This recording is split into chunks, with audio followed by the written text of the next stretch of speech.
Karena kamu, kamu emang tak tahu diri. Gara-gara kamu engkau salib dia Yesus. Kasihan dong Maria, melahirkan 9 bulan, tiba-tiba anaknya kok dijadikan Tuhan. Dasar pe.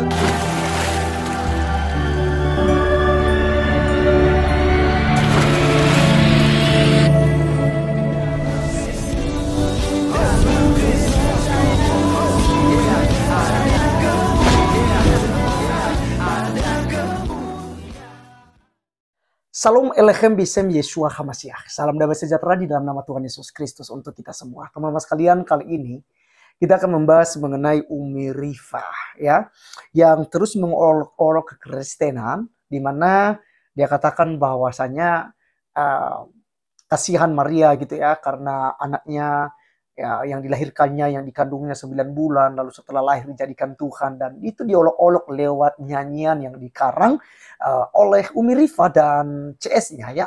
Jadi teman-teman sekalian, perlu kita menjawab dan meluruskan ini terlebih dahulu.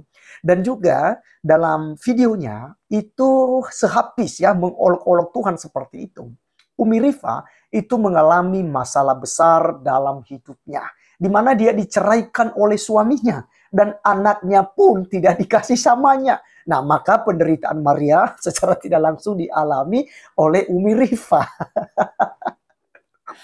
Yesus adalah Tuhan, jadi ya memang dia Tuhan, mau bagaimana lagi? Kalau Anda tidak percaya itu tidak masalah buat kami, tapi setidaknya Anda hargai dan Anda tidak mengolok-olok ya. Nah teman-teman sekalian, saya mengajak kita dulu untuk melihat video daripada Umi Rifa dan juga sekaligus bagaimana dia menangis karena diceraikan oleh suaminya. Oleh karenanya kita cek videonya berikut ini. Karena kamu, kamu emang tak tahu diri. Gara-gara kamu engkau salib dia Yesus. Kasihan dong Maria, melahirkan 9 bulan, tiba-tiba anaknya kok dijadikan Tuhan. Dasar pe, nyembah molok. Tiap hari engkau kutuk Yesus. Dasar kau kayak meracun, hari-hari kau kutuk Yesus. Kau yang berbuat dosa, kau yang memperkosa, engkau yang mencuri permen di supermarket. Hei, kau tak tahu diri, kau berbuat dosa tapi Yesus bunuh diri. Hei. Wah itu asik tuh, nanti yuk kita jadiin parodi nanti. Nanti kita jadiin parodi tuh. Pokoknya sebelum diskusi sama Otin kita harus ada lagu kebangsaan ya. Ada lagu kebangsaan. Bang Neplos udah punya yang aransemennya Hujan Gerimis aja.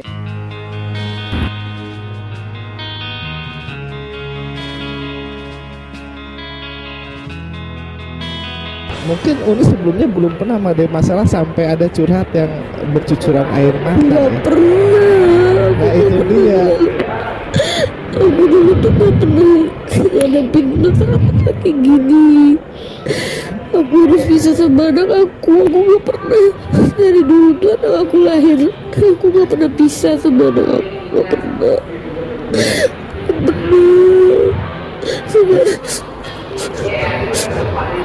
Ya mungkin benar tadi salah satu ujian itu kan perlu fokus, perlu ketenangan ya, mungkin perlu cooling down, perlu segala macam. Kalau orang kerja tuh anggap cuti ya, mungkin terus tanpa merasa enjoy, akhirnya ada masalah yang menyenggol gitu, ada masalah yang menyentuh, seolah ngasih peringatan, cooling down dong gitu, hadapi dulu ujiannya gitu, soalnya kayak gitu. Saya melihatnya seperti itu sih kalau saya tangkap. Terlepas dari ini tadi masalah gender laki-laki atau perempuan, tapi ya ini sedang menghadapi satu ujian yang levelnya sedang tidak seperti biasanya gitu. Mudah-mudahan ini dalam rangka naik level. Ya aku juga manusia biasa kali. Aku juga orang aja nggak tahu banget sekarang tuh kayak kenapa kok lambat, apa aku tuh bener-bener udah dilaknat Allah ya sekarang, kayak apa aku tuh bener-bener udah dilaknat Allah ya sekarang, kayak gitu-gitu. Aku kayak beda banget, orang tuh banyak bilang kayak aku tuh beda, Rifa tuh berubah gini-gini. Apa sih orang-orang kayak gak tahu aja, emang aku aja kayak gini gitu kan. Terus kayak apa aku sekarang tuh terlihat lebih jauh dari Allah kah gitu. Soalnya tuh kayak aku tuh kayak dianggap tuh kayak udah gak kayak dulu. 2 tahun lalu tuh kayak apa sih? Atau itu warning untuk lebih membenahi manajemen ini kali, manajemen aktivitas, manajemen rutinitas kali, untuk lebih dibenahi lagi manajemen rutinitasnya agar lebih apa ya, lebih enak dihadapi gitu kan. Bener ayah. Silahkan.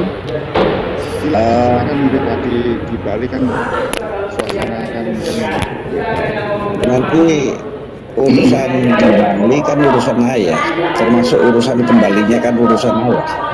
Iya.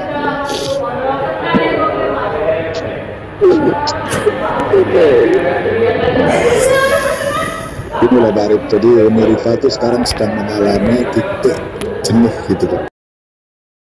Oke, teman-teman sekalian, itulah yang kita sudah dengarkan dari Umi Rifa ya. Di awal teman-teman sekalian dia ketawa ketiwi ya, dengan olok-olok Bunda Maria dan juga Tuhan Yesus Kristus, dan bahkan teman-teman saya dia katakan Yesus bunuh diri gitu ya.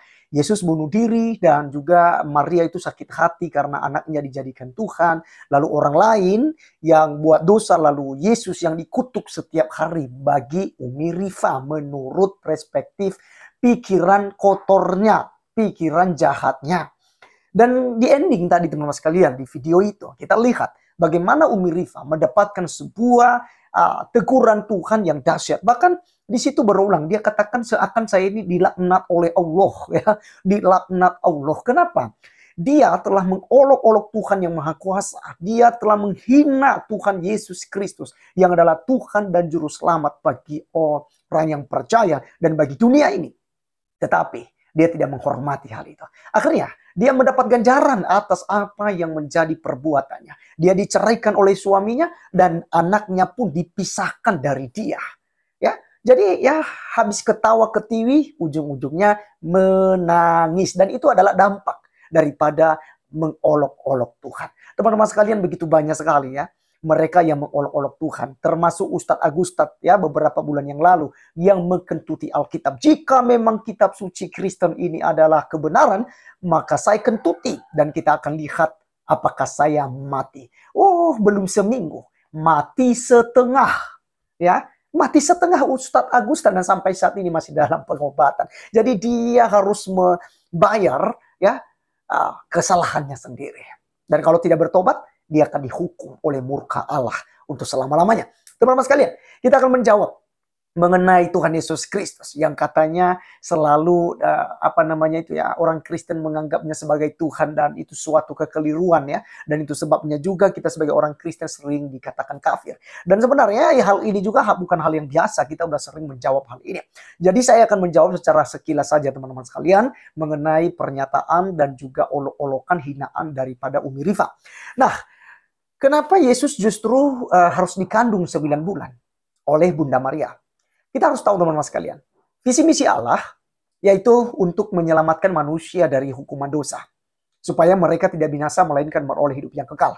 Kalau teman-teman bisa membaca dalam Yohanes 3 ayat 16 dikatakan, karena begitu besar kasih Allah ke dunia ini, sehingga ia telah mengaruniakan anaknya yang tunggal, supaya setiap orang yang percaya kepadanya tidak binasa melainkan beroleh hidup yang kekal. Nah, karena itulah Allah mengutus anaknya, mengaruniakan anaknya. Bukan berarti Allah punya istri, punya anak secara biologis ya. Jadi Allah punya anak ini adalah bahasa teologi ya, bahasa teologis, di mana kita mengatakan bahwa Yesus yang berasal dari Allah itu merupakan putra atau anak Allah satu-satunya, anaknya yang tunggal. Nah, bukan berarti Allah itu punya istri. Ibarat kita sebutkan begini teman-teman sekalian, anak kunci. Tidak mungkin kan kunci itu punya istri lalu punya anak. Tidak mungkin kan kalau kita bilang anak tangga lalu tangganya punya istri, punya anak. Nah, sama dengan Allah, bukan berarti Allah beranak cucu, punya istri gitu. Tidak demikian, pemahamannya tidaklah seperti itu. Jadi teman-teman sekalian, mengapa Yesus harus menjadi manusia, dikandung 9 bulan, lalu lahir, dan juga merasakan apa yang dirasakan manusia 100% ya. Karena tujuan Allah menjadi manusia harus seperti manusia pada umumnya. Melalui kandungan. Dia dirawat, dia diberikan makanan dari kandungan melalui ibunya yaitu Bunda Maria teman-teman sekalian. Dan Yesus tidak prematur ya, dia lahir seperti manusia pada umumnya. 9 bulan dikandung oleh Bunda Maria, barulah dia dilahirkan. Nah teman-teman sekalian, kenapa justru anak yang dilahirkan oleh manusia jadi Tuhan? Ini yang tidak sampai akal pikiran daripada saudara-saudari kita Muslim. Nah teman-teman sekalian, sebelum Maria melahirkan Yesus, Yesus itu udah Tuhan. Karena dia adalah firman Allah yang bersama-sama dengan Allah di sorga sejak semula. Makanya dalam Injil Yohanes pasalnya yang ke-1 ayat 1 berkata, pada mulanya adalah firman, firman itu bersama-sama dengan Allah, dan firman itu adalah Allah. Dia adalah kalimat Allah, suara Allah. Maka suara Allah itu adalah Allah itu sendiri. Dia pada mulanya bersama-sama dengan Allah. Dan tanpa dia tidak ada suatu pun yang telah jadi dari segala yang sudah dijadikan.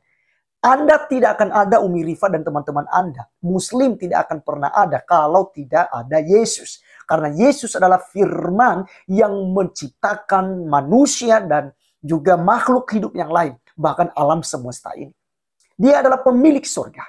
Ya. Jadi teman-teman sekalian, bukan serta-merta Yesus diangkat jadi Tuhan. Bahkan ada fitnah hadis. Yesus diangkat, dilantik jadi Tuhan pada tahun 325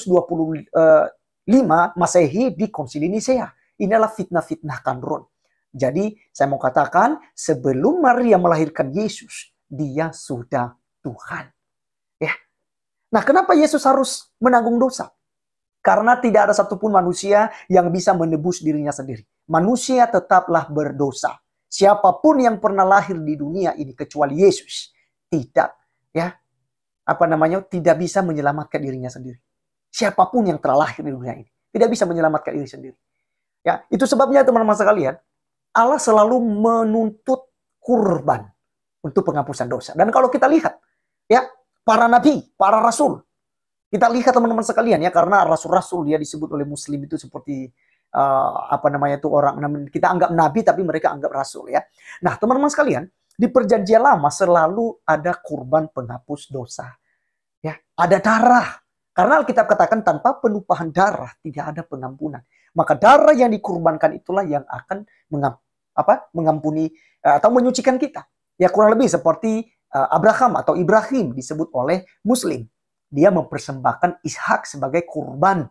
Tetapi Tuhan menyelamatkan Ishak lalu digantikan dengan domba jantan ya. Nah jadi teman-teman sekalian kurang lebih seperti itu. Nah Yesus Kristus adalah domba yang sejati. Domba yang sempurna yang dipersembahkan oleh Allah untuk pengampunan dosa umat manusia satu kali untuk selama-lamanya. Makanya orang Kristen tidak ada lagi istilah hari kurban. Karena kurban yang sejati adalah Tuhan Yesus Kristus. Dia yang dipersembahkan Allah untuk penghapusan dosa umat manusia. Ya, makanya di dalam 1 Petrus 3 teman-teman sekalian, di dalam 1 Petrus 3 ayat 18 dikatakan begini. Sebab juga Kristus telah mati sekali untuk segala dosa kita. Ia yang benar untuk orang-orang yang tidak benar. Supaya ia membawa kita kepada Allah. Ia yang telah dibunuh dalam keadaannya sebagai manusia. Tetapi yang telah dibangkitkan menurut roh. Jadi sangat jelas di sini teman-teman sekalian. Dan sebagai pesan terakhir saya buat Umi Rifa. Sekalipun Anda saat ini dalam keadaan masalah. Anda diceraikan oleh suami Anda dan juga anak-anak Anda dipisahkan dari Anda sesuai dengan kesaksianmu, maka saya berikan pesan melalui firman Tuhan bagi Anda. Yesus katakan begini, karena itu tadi aku berkata kepadamu bahwa kamu Umi Rifa akan mati dalam dosamu jikalau kamu tidak percaya bahwa Yesus Kristuslah Allah itu, ya, kamu akan mati dalam dosamu.